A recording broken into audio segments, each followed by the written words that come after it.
not for the first time, did the media compare Donald Trump to Hitler. We'll put it up if you're listening to the program as a podcast, you won't see it, but basically it's using I don't know if it's AI or some other sort of technique, but it's basically merging the faces of Donald Trump and Adolf Hitler. And the headline for the New Republic is American Fascism.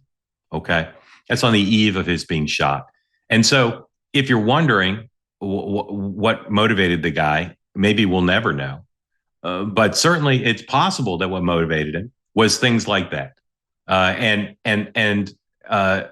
The great divide for Donald Trump. There's so many ways to describe it, but the great divide for me is between those who love him or appreciate him and see him as a necessary vessel for changing the country, and those who think he's Hitler. Those who think that everything he does is beyond the pale. They can't find anything good to say about what he's done.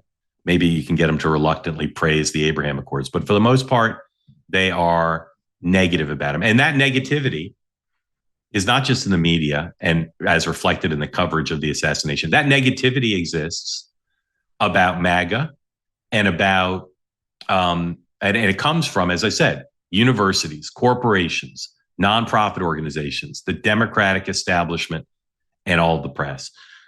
I got a note this week from a friend of mine, Scott, lives in Minnesota. And like Selena, he gets it. He gets why America has twice now elected Donald Trump and allowed him to win the popular vote after being president for 4 years. And again, I remembered so well in 2021, 2022, my Democratic friends and people in the media saying, well, Trump will never win because he didn't win the popular vote in 2016. He barely won the Electoral College. And his 4-year presidency showed everybody conclusively he should not be president. Well, he did win, and he won the popular vote, as you know.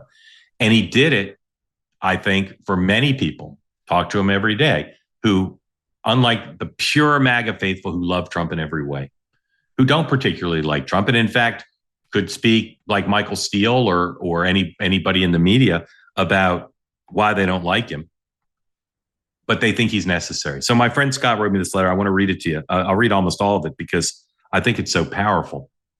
Scott said this: Trump is winning because he leads a movement. As you've pointed out time and again, the appetite for substantive reversal of old order and overreach is akin to a starving man at the Bellagio buffet.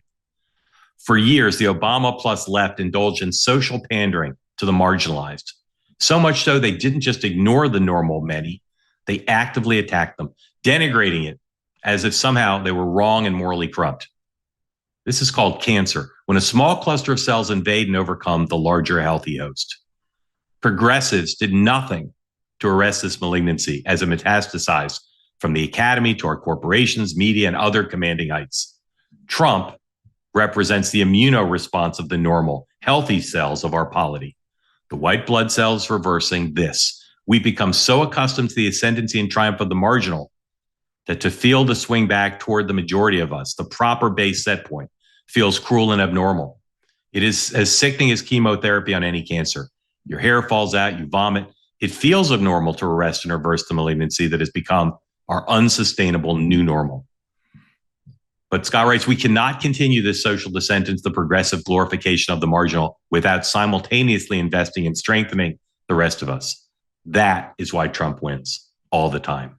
We the normal, we the boring, we the backbone, muscle, and love of this American project reject progressive determination to end us, to diminish us, to atomize us into 1,000 itty-bitty cultural and identity components. The factories of this cancer, Harvard, the New York Times, etc., must be irradiated to end it. We cannot stop this till cancer is gone. This is why Trump wins. He leads the unstoppable momentum of the vast sea of normal people against the forces that would cripple us. We don't have to accept this fate from the left, and with Trump, we see that we don't have to. All it takes is fearless leadership. Scott writes in conclusion, I'll take the built-in corruption and breaking of norms in exchange for it, just as surely as I'd sacrifice my hair and accept the nausea if I knew it's what it would take to survive cancer. That, to me, is what Butler was about for the people who voted for Donald Trump.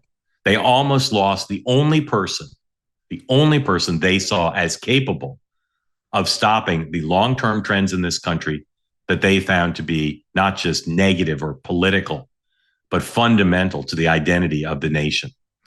And when Donald Trump survived, and when he raised his hand in triumph, and when he went on to become the Republican nominee, pick J.D. Vance, and beat Kamala Harris in the general election, for many people who voted for him, it was essential as his survival that day in Butler, to have the one person, as flawed as he is in the minds of tens of millions who voted for him, survive and fight, is what they felt had to happen.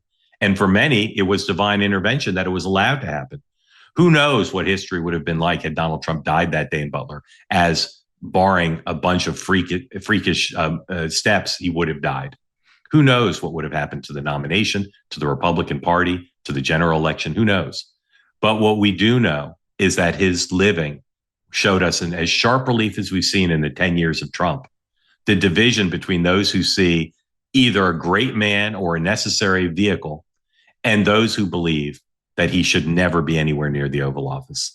He is now. He's alive. We still don't know the motive of the assassin, but we do know that that day, in all likelihood, changed the course of American history. Could Trump have won without Butler? Maybe.